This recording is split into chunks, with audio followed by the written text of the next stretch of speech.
Hər vaxtınız xeyir, dəyərli həmkarlar. Bugün süd vəzi patologiyaları arasında çox da tez-tez rastlaşmadığımız, amma klinik əhəmiyyəti böyük olan bir mövzuya toxunacağıq, yuvenil papillomatoz. Bəli, ilk baxışda xoşxassəli bir törəmə kimi görünə bilər, amma əslində onun arxasında diaqnostik çətinliklər və ciddi proqnostik məsələlər var. Gəlin bu məsələləri birlikdə aydınlaşdıraq. Yəqin ki, bu ad sizə də maraqlı gəldi. İsveçrə pendiri xəstəliyi.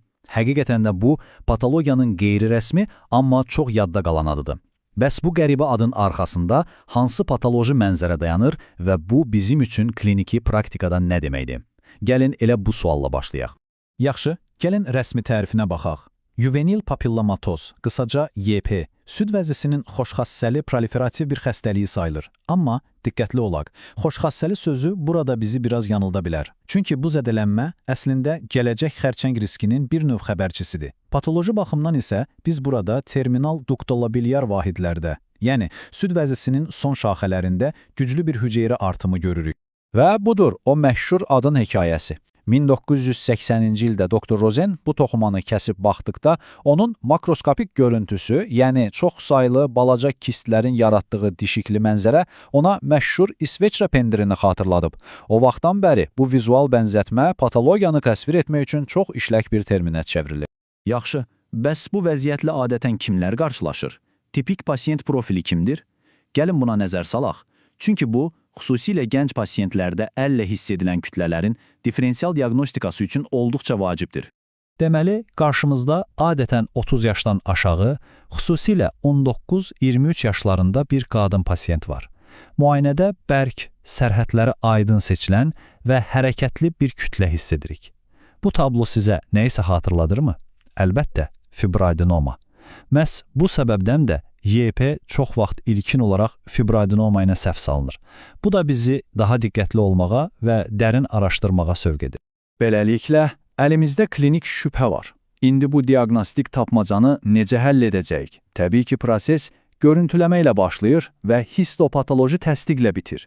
Gəlin bu addımları bir-bir izləyək. Görüntüləməyə gəldikdə, gənc pasiyentlərdə sıx vəzi toxuması və şüalanma riskini nəzərə alaraq ilk seçimimiz şübhəsiz ki, ultrasəs müayinəsidir. Ultrasəsdə biz adətən sərhədləri bir o qədər də aydın olmayan, içərisində çoxsaylı kiçik qara, yəni maye ilə dolu kistik sahələri olan bir kütlə görürük. Mammografiya isə bu yaş qrupunda süd vəzinin sıxlığına görə çox vaxt bizə əlavə bir məlumat vermir, ona görə də rutin istifadə olunmur. İndi isə gəlin daha dərinə gedək, MRT-yə baxaq. Burada mənzərə demək olar ki, tam aydınlaşır. MRT-də YP mürəkkəb, paycıqlı bir struktur kimi görünür. Onun içərisində çoxsaylı balaca kistlər və kontrast maddə verildikdən sonra çox sürətli və güclü kontrastlanma müşahidə edirik. Bu da törəmənin zəngin qan təchizatına, yəni yüksək vaskularizasiyaya işarə edir. Və bu MRT görüntüsü o qədər xarakterikdir ki, tədqiqatçılar ona çox poetik bir ad da veriblər. Kontrast sonrası T1 görüntülərdə bu bir-birinə sıx yerləşmiş düyünlərin və kistlərin yaratdığı mənzərəni ağ Georgin çiçəyinə bənzədiblər. Bu, YP-nin radioloji görünüşünü yadda saxlamaq üçün əla bir vizual köməkçidir. Amma nə qədər mükəmməl görüntüləmə metodlarımız olsa da, son sözü həmişə patoloq deyir. Qəti diaqnoz yalnız histopatoloji müayinə ilə qoyulur. Mikroskop altına baxdıqda biz qarışıq bir mənzərə görürük. Fərqli dərəcələrdə axıcaq hiperplaziya, papillomatoz, çoxsaylı kistlər və apokrin metaplaziya. Bütün bunlar sıx sklerotik bir stroma, yəni birləşdirici toxuma içərisində yerləşir. Yaxşı, diaqnozu qoyduq, bu bir yuvenil papillomatozdur. Xoşxassəli bir törəmədir. Amma hekayə burada bitmir. Əslində, məsələnin ən vacib, klinik cəhətdən ən əhəmiyyətli hissəsi məhz indi başlayır. Gəlin onun süd vəzisi xərçəngi ilə olan təəccüblü əlaqəsinə baxaq. 33%. Bu, çox ciddi bir rəqəmdir. Bu o deməkdir ki, VP diaqnozu qoyulan pasiyentlərin təxminən hər üçündən birinin birinci və ya ikinci dərəcəli qoğumunda süd vəzi xərçəngi hekayəsi var. Məhz bu səbəbdən də bu pasiyentlərdə ailə anamnezini çox diqqətlə toplamaq həyati əhəmiyyət daşıyır. Amma bu hələ hamısı deyil. Daha da narahat edici bir statistika var. Təxminən 7% hallarda YP diaqnozu qoyulan zaman elə həmin süd vəzisində eyni vaxtda invaziv və ya in situ karsinoma da aşkar edilir. Baxın, bu fakt niyə belə hallarda sadəcə iynə biopsiyası ilə kifayətlənməyib, törəmənin tam cərrahi çıxarılmasını israr etməyimizin əsas səbəbidir. Yaxşı, ailə anamnezinə baxdıq.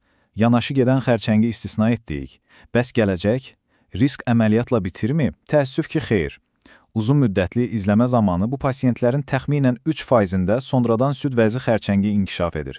Bu da bir daha təsdiqləyir ki, yanfe sadəcə bir törəmə deyil, pasiyentin ömürlük riskini artıran bir markerdir. Bəs bu əlaqənin bioloji kökü haradadır? Cavab təbii ki, genetikadadır. Molekulyar tədqiqatlar göstərir ki, irb toxumasında PQ3CA və AKT1 kimi onkogenlərdə, yəni xərçəngə səbəb olan genlərdə mutasiyalar var. Bunlar süd vəzi xərçənginin yaranmasında çox yaxşı bildiyimiz driver mutasiyalardır. Bu da o deməkdir ki, irb bədxassəli bir şişin inkişafı üçün bir növ bünövrə və ya substrat rolunu oynaya bilər.